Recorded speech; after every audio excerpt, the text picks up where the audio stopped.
ଜୟ ଜଗନ୍ନାଥ ଦର୍ଶକ ବନ୍ଧୁ, ଆମର ୟୁଟ୍ୟୁବ୍ ଚ୍ୟାନେଲ ଓଡ଼ିଆ ଜ୍ଞାନସାଗରରେ ଆପଣମାନଙ୍କୁ ସ୍ୱାଗତ। ପ୍ରିୟ ଦର୍ଶକ ବନ୍ଧୁ, ଜ୍ୟୋତିଷ ଶାସ୍ତ୍ର ଅନୁସାରେ ଅତ୍ୟନ୍ତ ଖାସ୍ ହୋଇଥାନ୍ତି କୁମ୍ଭ ରାଶିର ବ୍ୟକ୍ତିମାନେ। ତେବେ କାହିଁକି ଏତେ ଖାସ୍ ହୋଇଥାନ୍ତି ଏହି କୁମ୍ଭ ରାଶିର ବ୍ୟକ୍ତିମାନେ?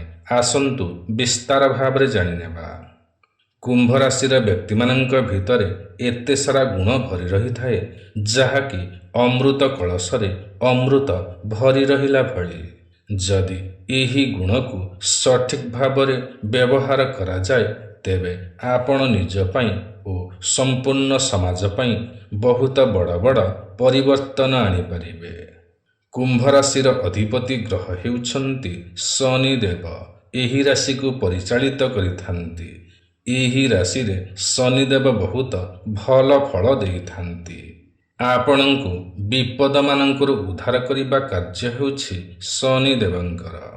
ତେବେ ପ୍ରିୟ ଦର୍ଶକ ବନ୍ଧୁ, ଏହି ରାଶିଟି ଶନିଦେବଙ୍କୁ ଏତେ ପ୍ରିୟ ହୋଇଥାଏ କି ଶନି 7.5 ଶନି ମହାଦଶା ଚାଲୁଥିଲେ ମଧ୍ୟ ଏହି ରାଶିର ବ୍ୟକ୍ତିମାନେ ଆହୁରି ଉନ୍ନତି କରିଥାନ୍ତି।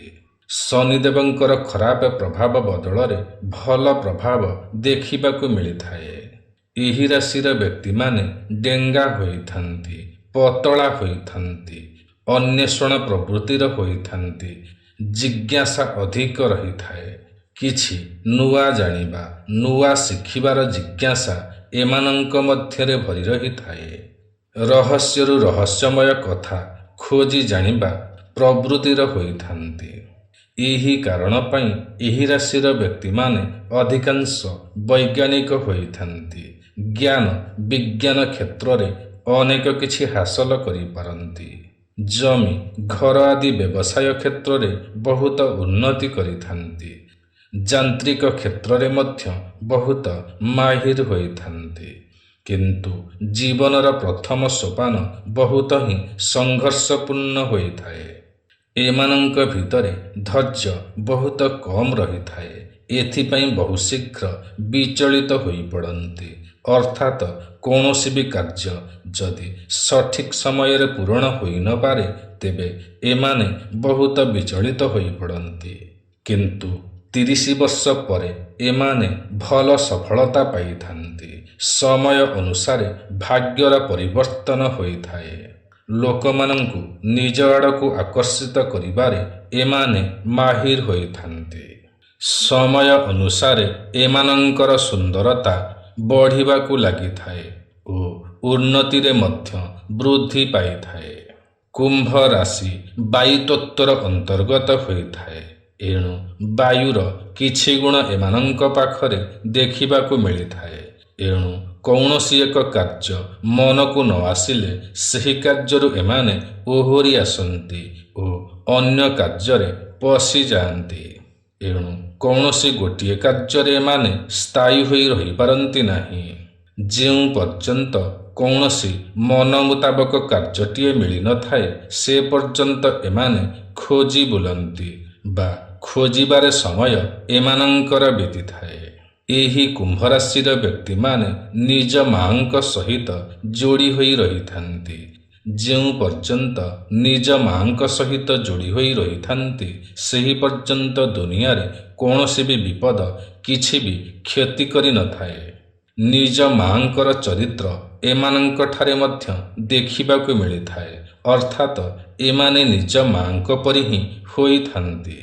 ନିଜ ମା ସଂଘର୍ଷ କରିଆସିଥିଲେ ମଧ୍ୟ ତାଙ୍କର ସାନ୍ନିଧ୍ୟ ଏମାନଙ୍କୁ ବହୁତ ବଡ଼ ବଡ଼ ସଫଳତାର ଶିଖରରେ ପହଞ୍ଚାଇ ପାରିଥାଏ। 36 ବର୍ଷ ପରଠାରୁ ଜୀବନରେ ଧନ, ବୈଭବ, ଯଶ, ସମୃଦ୍ଧି ଏହିସବୁ ଭୌତିକ ସୁଖ ମିଳିବାକୁ ଲାଗିଥାଏ ବା ବୃଦ୍ଧି ପାଇଥାଏ। ଅନେକ କୁମ୍ଭ ରାଶିର ବ୍ୟକ୍ତିଙ୍କର ବିବାହ ପରେ ହିଁ ଉନ୍ନତି ହୋଇଥାଏ, ବୃଦ୍ଧି ଘଟିଥାଏ, ଧନ ଆସିଥାଏ, କାର୍ଯ୍ୟକ୍ଷେତ୍ରରେ ପଦ ପ୍ରମୋଶନ ମିଳିଥାଏ। ଏଣୁ ଏମାନଙ୍କର ବିବାହ ପରେ ଭାଗ୍ୟୋଦୟ ହୋଇଥାଏ, ଧନ ଲାଭ ହୋଇଥାଏ। କିନ୍ତୁ ଏମାନଙ୍କର ବିବାହ ବହୁତ ବିଳମ୍ବରେ ହୋଇଥାଏ। ଏମାନଙ୍କର ଜୀବନ ସାଥୀ ଏମାନଙ୍କର ଜୀବନରେ ସମୃଦ୍ଧି ନେଇ ଆସିଥାନ୍ତି। ଏମାନଙ୍କର ସନ୍ତାନମାନେ ଉଚ୍ଚ ଶିକ୍ଷିତ ହୋଇଥାନ୍ତି ଏବଂ ଏମାନଙ୍କର ନାମ ଖ୍ୟାତି ବଢ଼ାଇଥାନ୍ତି, ସମାଜରେ ମାନ ସମ୍ମାନ ଦେଇଥାନ୍ତି। ତେବେ ପ୍ରିୟ ଦର୍ଶକ ବନ୍ଧୁ, ଏହା ତ ଥିଲା କୁମ୍ଭ ରାଶି ବିଷୟରେ କିଛି କଥା। ଆଜିର ଏହି କାର୍ଯ୍ୟକ୍ରମଟି ଆପଣଙ୍କୁ କିପରି ଲାଗିଲା ନିଶ୍ଚୟ କମେଣ୍ଟ କରି ଜଣାଇବେ। ଯଦି ଆଜିର ଏହି କାର୍ଯ୍ୟକ୍ରମଟି ପସନ୍ଦ ଆସିଥାଏ ତେବେ ଗୋଟିଏ ଲାଇକ୍ ନିଶ୍ଚୟ କରିବେ। ଯଦି ଆପଣ ଆମର ଏହି ୟୁଟ୍ୟୁବ୍ ଚ୍ୟାନେଲ ଓଡ଼ିଆ ଜ୍ଞାନସାଗରରେ ନୂଆ ଅଟନ୍ତି ଏବଂ ଏଯାଏଁ ସବସ୍କ୍ରାଇବ୍ କରିନାହାନ୍ତି ତ ତୁରନ୍ତ ସବସ୍କ୍ରାଇବ୍ କରିନିଅନ୍ତୁ, କାରଣ ଆମର ଏହି ୟୁଟ୍ୟୁବ୍ ଚ୍ୟାନେଲରେ ଏହିପରି ଅନେକ ଭଲ ଭଲ ଭିଡ଼ିଓମାନ ସର୍ବଦା ଅପଲୋଡ଼ କରାଯାଇଥାଏ, ଯାହାକି ଆପଣଙ୍କର ଜ୍ଞାନର ସୀମାକୁ ବଢ଼ାଇଥାଏ। ତେବେ ଆଜି ପାଇଁ ଏତିକି। ପୁଣି ଦେଖା ହେବ ଆସନ୍ତା ନୂଆ ଏକ କାର୍ଯ୍ୟକ୍ରମରେ। ସେ ପର୍ଯ୍ୟନ୍ତ ଆମକୁ ବିଦାୟ ଦିଅନ୍ତୁ। ଜୟ ଜଗନ୍ନାଥ ଦର୍ଶକ ବନ୍ଧୁ।